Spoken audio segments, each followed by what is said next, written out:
પાટણથી સમાચાર કોંગ્રેસના કાર્યકર્તાઓએ પાટણમાં કર્યું વિરોધ પ્રદર્શન લોકોને ઈ-કેવાયસી પ્રક્રિયામાં થતી મુશ્કેલીને લઈને વિરોધ દર્શાવ્યો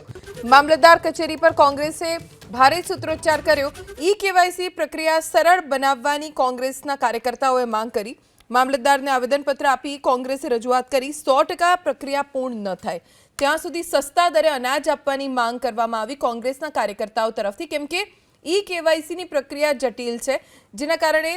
અનેક લોકોને મુશ્કેલીનો સામનો કરવો પડે છે ત્યારે મામલતદારને આવેદનપત્ર આપીને કોંગ્રેસે રજૂઆત કરી એક તો ઈ-કેવાયસીની પ્રક્રિયા સરળ બનાવવામાં આવે અને 100% પ્રક્રિયા પૂર્ણ ન થાય ત્યાં સુધી સસ્તા દરે અનાજ આપવામાં આવે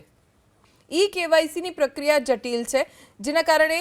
અનેક લોકોને મુશ્કેલીનો સામનો કરવો પડે છે ત્યારે મામલતદારને આવેદનપત્ર આપીને કોંગ્રેસે રજૂઆત કરી એક તો ઈ-કેવાયસીની પ્રક્રિયા સરળ બનાવવામાં આવે અને 100% પ્રક્રિયા પૂર્ણ ન થાય ત્યાં સુધી સસ્તા દરે અનાજ આપવામાં આવે